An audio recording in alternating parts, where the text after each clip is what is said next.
Friends కొన్ని జన్మలుంటాయి. అయి ఎంత తిట్టినా, ఎంత కొట్టినా మారవనమాట. పెద్దలు ఒకప్పుడు ఊరికనే అనలేదు. మనిషికో మాట, గొడ్డుకో దెబ్బ అని చెప్పి. అలా అని చెప్పి కనిపించిన గొడ్లన్నీ కొట్టమని కాదు. అంటే మనిషి అయితే చెప్తే వింటాడు కానీ, గొడ్డు చెప్పినా వినదు. సో, దానికి ఒక దెబ్బ పడాల్సిందే అని చెప్పి అప్పట్లో ఒక సామెత అంటే మన పెద్దోళ్ళైతే చెప్తూ ఉండేవాళ్ళు. ఇప్పుడు ఇదంతా దేనికోసం అంటే, ఇంతకుముందు మనం ఫ్లిప్‌కార్ట్ మీద కొన్ని వీడియోస్ అయితే చేసాము. సో, దేని గురించి చేసాం? ఆళ్ళ గురించి ఏం ప్లస్‌గా ఒక వీడియో కూడా అయితే చేయలేదనుకోండి. అయితే ఇప్పుడు మళ్ళీ మరో వీడియో ఎందుకు చేస్తున్నానంటే, ఫ్లిప్‌కార్ట్ ఏ సేల్‌లో వచ్చినప్పటికి ఏదో ఒక సేల్ వస్తూనే ఉంటుంది. సో, ఆ సేల్ వచ్చినప్పుడు వీళ్ళ బిహేవియర్ ఎందుకో చేంజ్ అయిపోద్ది. పోనీ అంతకుముందు ఏమైనా బెటర్‌గా ఉందంటే, అంతకుముందు ఇంకా వరస్ట్‌గా ఉంటదనమాట. సో, యాక్చువల్‌గా ఇప్పుడు మనకి ఫ్లిప్‌కార్ట్‌లో సమ్మర్ సేల్స్ అయితే స్టార్ట్ అయిపోయినాయి. అమెజాన్‌లో కూడా స్టార్ట్ అయినాయి. అమెజాన్ గురించి ఇప్పుడైతే నేను చెప్పదలుచుకోలేదు. ఎందుకంటే దాని నుంచి నాకు పెద్ద బ్యాడ్ ఎక్స్‌పీరియన్స్ అయితే పెద్దగా నాకైతే ఇప్పటివరకు అందుకోలేదు. కానీ ఫ్లిప్‌కార్ట్ నుంచి ఇంతకుముందు చాలా అయితే బ్యాడ్ ఎక్స్‌పీరియన్స్ చూసాను. అలాగే మన కామెంట్‌లో కూడా ఇప్పుడు ఈ వీడియో చేసినా సరే కింద మీకు కామెంట్స్‌లో చూడండి. సో, చాలామంది ఫ్లిప్‌కార్ట్ బాధితులు ఖచ్చితంగా అయితే కనిపిస్తుంటారు.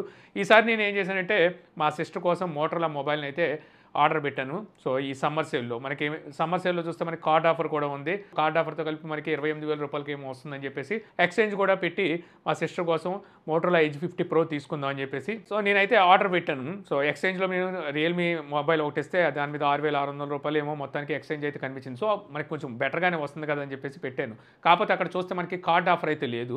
సో, కార్డ్ ఆఫర్ ఇవ్వలేదు వీళ్ళు. మరి కార్డ్ ఆఫర్ ఉన్నది మనకి చూపిస్తున్నారు కదా! ఎక్స్‌చేంజ్ ఆఫర్ ఉంది. అలాగే కార్డ్ ఆఫర్ ఉంది. మరి మనకి సేల్స్ వచ్చినాయి దాని గురించే కదా! కాకపోతే అక్కడ కార్డ్ ఆఫర్ లేదు. అంటే రూ. 31,000కే మనకి మొబైల్ అయితే అమ్ముతున్నారు. రూ. 30,999కే మొబైల్ అమ్ముతున్నారు. సో, అక్కడ ఎక్స్‌చేంజ్‌లో చూస్తే మనకి ఈ ఫోన్ తీసేయగా మళ్ళీ పైన 24,500 ఎంతో మొత్తానికి మళ్ళీ పే చేయాల్సి వచ్చిందనమాట. కార్డ్ ఆఫర్ కూడా మనకి అక్కడ కనిపించలేదు. సరే కార్డ్ ఆఫర్ ఎలాగో కనిపించలేదు కదా అని చెప్పి చూస్తే నేను ఆల్రెడీ జీఎస్టీ పే చేస్తూ ఉంటాను.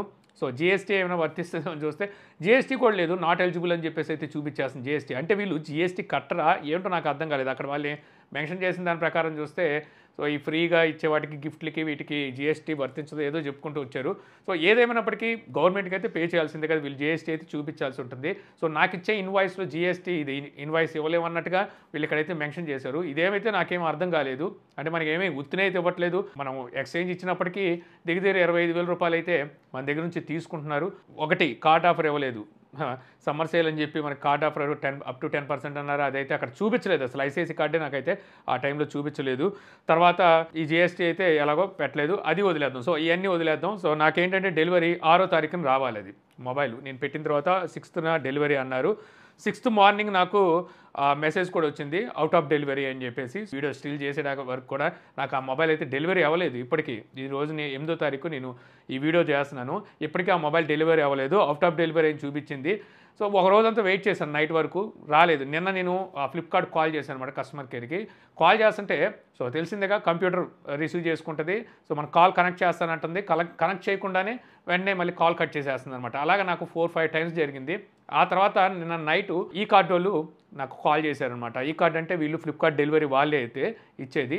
వాళ్ళు కాల్ చేసి ఏం చెప్తున్నారంటే సో, ఏదైతే ఎక్స్‌చేంజ్ ఉందో సో, ఈ ఎక్స్‌చేంజ్‌కి సంబంధించి వీళ్ళకి ఒక యాప్ ఉంటుందంట. ఆ యాప్ పని చేయట్లేదంట. ఏదో పని చేయట్లేదంటే యాప్ సర్వర్ అయింది డౌన్ అయి ఉంటుంది. డౌన్ అయితే 1 అవర్, 2 అవర్స్ అలా డౌన్ అవుతుంది. అంతేగా 2, 3 రోజులు యాపే పని చేయట్లేదు. మేమేం చేయాలని చెప్పి మన్ని క్వెషన్ చేస్తున్నారు. అసలు కస్టమర్‌ని ఎవరైనా అలా క్వెషన్ చేస్తారా? సో, యాప్ పని చేయట్లేదంటే వీళ్ళు ఫ్లిప్‌కార్ట్ వాళ్ళతో వెంటనే మాట్లాడుకొని ఆ సర్వీస్‌ని క్లియర్ చేసుకొని మనకి డెలివరీ ఇవ్వడం వాళ్ళ బాధ్యత. సో, అది వాళ్ళు వదిలేసి ఏం చేయమంటారు? పని చేసినప్పుడు తెచ్చిస్తాం. లేదంటే డబ్బులు మొత్తం కట్టండి. అంటే ఆల్రెడీ నేను కార్డ్ పేమెంట్ చేసేసాను. ఇది కాకుండా 6,600 మనకి ఎక్స్‌చేంజ్ వచ్చింది కదా! ఈ 6,600 కూడా కట్టేసి కావాలంటే ఫోన్ తీసుకోండి. లేదంటే యాప్ పని చేసినప్పుడే మేము పంపిస్తాం అన్నట్టుగా మాట్లాడారు. నేను కొంచెం గట్టిగా ర్యాష్‌గా మాట్లాడాను. మీరు అసలు ఏం మాట్లాడుతున్నారు? మేము ఈ పేమెంట్ ఫుల్‌గా చేసి కట్టేదాకా అంటే తీసుకునే లెక్క అయితే ఎక్స్‌చేంజ్ ఎందుకు పెట్టుకుంటాం? సో, మేము ఎక్స్‌చేంజ్‌లో మాకు కొంచెం మంచి రీజన్ అమౌంట్ వస్తుందనే కదా! ఈ ఎక్స్‌చేంజ్ పెట్టి కొత్త మొబైల్ తీసుకుంది. ఇప్పుడేమో ఫుల్ పేమెంట్ కట్టమని ఎలా అంటారు మీరు? అంటే అలా అయితే మీకు యాప్ పనిచేసేదాకా వెయిట్ చేయాలని. ఎలా వెయిట్ చేస్తారమ్మా?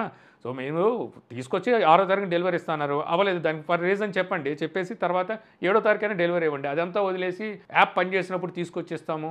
సో, ఇయన్నీ కరెక్ట్ కాదు. ఒకవేళ అది ఏమైనా యాప్ పని చేయకపోతే అది మీకి ఫ్లిప్‌కార్ట్ ఆళ్ళ ప్రాబ్లమ్ అది. అది కస్టమర్ ప్రాబ్లమ్ కాదు అది. సో, మీరు వెంటనే సాల్వ్ చేసుకొని తీసుకురావాలి. అంతేగాని యాప్ అయినా సరే 1 అవర్, 2 అవర్స్ సర్వర్ డౌన్ అవ్వచ్చు. లేదంటే ఏమైనా బగ్స్ ఉన్నా సరే ఇప్పుడు మనకి ఫ్లిప్‌కార్ట్ సేల్స్ జరుగుతున్నాయి కాబట్టి సర్వర్ కొంచెం డౌన్ అయ్యి ఉండొచ్చు. సో, అలాగని చెప్పేసి మరి 2, 3 రోజులు యాప్ పని చేయదు. సో, ఫుల్ పేమెంట్ చేసి తీసుకోండి అంటే మాత్రం ఇది చాలా రాంగ్. ఇది ఫ్లిప్‌కార్ట్ అయితే ఖచ్చితంగా చూసుకోవాలి. ఇంకోటి ఏంటంటే ఇక్కడ నేను డెలివరీ బాయ్స్‌ని ఏమన్నా ఎందుకంటే ఇక్కడ సమ్మరు. సో, వాళ్ళు కూడా స్ట్రగుల్ ఉంటది ఈ సమ్మర్‌లో అంతమందికి డెలివరీ చేయాలంటే. కాకపోతే ఇలాంటి సేల్స్ వచ్చినప్పుడు ప్రాపర్గా వీళ్ళు ఎంప్లాయీస్ని పెంచుకోవాలి, అంటే డెలివరీస్ని కొంచెం పెంచుకోవాలి, థర్డ్ పార్టీ డెలివరీస్కి కూడా ఇచ్చుకొని సో తొందరగా కస్టమర్ దగ్గరికి మొబైల్ చేరుకునేలాగా, అంటే మొబైల్ అని కాదు ఎనీ ప్రోడక్ట్ చేరుకునేలాగా వీళ్ళు చూసుకోవాలి. అంతేగాని ప్రజెంట్ వీళ్ళ దగ్గర ఎవరైతే ఎగ్జిస్ట్ ఎంప్లాయీస్ ఉన్నారో, అంటే ఎవరైతే డెలివరీ బాయ్స్ ఉన్నారో వాళ్ళతోని మొత్తం అంతా అందరికీ డెలివరీ చేయించాలని చూస్తే మాత్రం కష్టమైపోద్ది. వీళ్ళు ఎంతమందిని, అంటే ఎన్ని చోట్ల కానీ తిరుగుతారు రెగ్యులర్గా. ఇప్పుడు ఒక 100 ఇళ్ళకి వీళ్ళు డెలివరీ ఇస్తున్నారు అనుకోండి, ఇలాంటి సేల్స్ అప్పుడు 1000 అవుతాయి అవి. సో 1000 అదే మెంబర్స్, అంటే ఆ డెలివరీ బాయ్సే అంతమందికి అందులోని ఈ సమ్మర్లో తిరగాలంటే చాలా కష్టమైపోద్ది. సో వీళ్ళు ఇంకొంచెం మందిని పెంచుకోవాలి, అదంతా వీళ్ళ ప్రాబ్లమ్స్. అంతేగాని వాటిని అన్నింటినీ తీసుకొచ్చి కస్టమర్ని బాధ్యులను చేయాలని చూస్తే మాత్రం ఇది చాలా రాంగ్. ఈ విషయాన్ని అయితే ఫ్లిప్కార్ట్ మార్చుకోవాలి. సో ఫ్లిప్కార్ట్ ఇది ఇప్పుడు విషయం కాదు. ఫ్లిప్కార్ట్ యాక్చువల్గా మన ఇండియన్ బ్రాండ్, అప్పుడు అలాగే ఉండేది. అప్పుడు అమెజాన్ చాలా బాగుండేది. తర్వాత వాల్మార్ట్ తీసుకున్నాక ఇంకొంచెం మారిద్దని చూసుకుంటే అయినా ఇదే అయిపోయింది. ఇప్పుడు వాల్మార్ట్ అంటే అదేమి యూఎస్ బ్రాండే కదా. సో అది తీసుకున్నాకైనా ఏదైనా మంచి మార్పు చెందుతారు అది ఇది అనుకుంటే ఇలాగైంది. స్నాప్డీల్ అని కామర్స్ వెబ్సైట్ ఉండేది, మీకు గుర్తుండే ఉంటుంది. సో వాళ్ళ పరిస్థితి అయిపోద్ది ఇలాగే ఉన్నారంటే. ఇప్పుడు వాళ్ళు ఏమవుతుంది, సి క్లాస్ ప్రోడక్ట్స్ అమ్ముకోవాల్సి వస్తుంది, లేదా థర్డ్ గ్రేడ్ ప్రోడక్ట్స్ అనుకోవచ్చు, లేదా సి గ్రేడ్ ప్రోడక్ట్స్ అనుకోవచ్చు. ఏంటి సి గ్రేడ్ అని నన్ను అడగండి, వాళ్ళ వెబ్సైట్లోకి వెళ్ళి చూస్తే మీకే కనిపిస్తాయి. సో అలాంటి ప్రోడక్ట్స్ అమ్ముకోవాలి రేపొద్దు నీళ్ళు. ఒక విధంగా చెప్పాలంటే ఫ్లిప్కార్ట్లో నేను ఇంతకుముందు పర్చేజ్ చేసినప్పుడు ఫేక్ ప్రోడక్ట్స్ వస్తే కనీసం, అంటే రాంగ్ ప్రోడక్ట్ వచ్చినా ఫేక్ ప్రోడక్ట్ వచ్చినా సరైన రెస్పాన్స్ ఉండదు వాళ్ళ దగ్గర. వాళ్ళు కాల్ చేసినా సరిగ్గా రెస్పాండ్ అవ్వరు. అది అసలు ఏంటో అర్థం కాదనమాట. వాళ్ళ బిహేవియర్ కానీ వాళ్ళ రిసీవర్ కానీ అసలు బాగోదు. అదే అమెజాన్లో చూస్తే, అంటే నేనేదో అమెజాన్ పేడ్ అనుకుంటారేమో, అలాగేం కాదు. అమెజాన్లో కూడా కొన్ని జరుగుతుంటాయి. కాబట్టి అమెజాన్లో ఒకసారి నాకు ఇలాగే ఒక ఫేక్ ప్రోడక్ట్స్ వచ్చినప్పుడు, ఏమంటే ఇలా ప్రోడక్ట్ ఇలా ఫేక్ వచ్చిందంటే వెంటనే వాళ్ళు రెస్పాన్సిబిలిటీ తీసుకొని నా అమౌంట్ నాకు వేసేసి మీకు జరిగిన అసౌకర్యానికి అని చెప్పేసి మనకు ఒక 500 రూపాయలు కూపన్ కోడ్ కూడా ఇచ్చండి, ఇది రిడీమ్ చేసుకొని నెక్స్ట్ ఏదైనా పేమెంట్లో సో తీసేసుకోండి అని. అలాగే రిసీవ్ బాగా తీసుకుంటే బాగుంటుంది. ఇప్పుడిప్పుడే కొంతమంది ఆఫ్లైన్ వదిలేసి కొంచెం ఆన్లైన్కి ఇంట్రెస్ట్ చూపిస్తున్నారు. అంటే విలేజెస్ ఏరియాలో కూడా ఆన్లైన్లో ప్రోడక్ట్స్ కొనడానికి బాగా ఇంట్రెస్ట్ చూపిస్తున్నారు, రిమోట్ ఏరియాలో కూడా కొంటున్నారు. దేనికంటే ఒకప్పుడు ఆన్లైన్లో కొనాలంటే నమ్మకం ఉండేది కాదు జనాలకి. ఏమో అది ఎలాంటి ప్రోడక్ట్స్ వస్తుందో, అసలు మంచిదో కాదని చెప్పేసి ఒక భయం ఉండేది. ఇప్పుడు భయం తగ్గుతూ ఉందన్నమాట. ఇప్పుడు ఫ్లిప్కార్ట్ ఇలాంటి ఏదో పనులు చేసిందనుకోండి, మళ్ళీ మామూలే ఇంతకు చెప్పాను కదా, స్నాప్డీల్ లాగా అయిపోద్ది అనమాట వీళ్ళ పరిస్థితి కూడా. సో అది వీళ్ళు ఆలోచించుకోవాలి. ఇంత తిట్టినా సరే వీళ్ళ మార్పు వస్తుందని నేనైతే అనుకోవట్లేదు. సో ఈ వీడియోని మళ్ళీ వాళ్ళకి ట్యాగ్ అయితే చేయాలి. సో మీరు కూడా ఫ్లిప్కార్ట్కి అయితే ట్యాగ్ చేయండి. మీకు ఏమైనా అసౌకర్యం జరుగుంటే అది నా కామెంట్ సెక్షన్లో అయితే చెప్పండి. సో ఈ వీడియో ద్వారా ఫ్లిప్కార్ట్ ఇంకేముందిలేండి చెప్పడానికి, ఎప్పుడు చేసేయే కదా. సో ఈ వీడియో మీకు నచ్చింది అనుకుంటున్నాను. సో వీడియో కనుక నచ్చితే లైక్ చేయగలరు. యూట్యూబ్లో మా ఛానల్ ఇంకా సబ్స్క్రైబ్ చేసుకోకపోతే మరిన్ని వీడియోస్ కోసం మన ఛానల్ అయితే సబ్స్క్రైబ్ చేసుకోవడం మర్చిపోమాకండి. So thank you for watching. జై హింద్.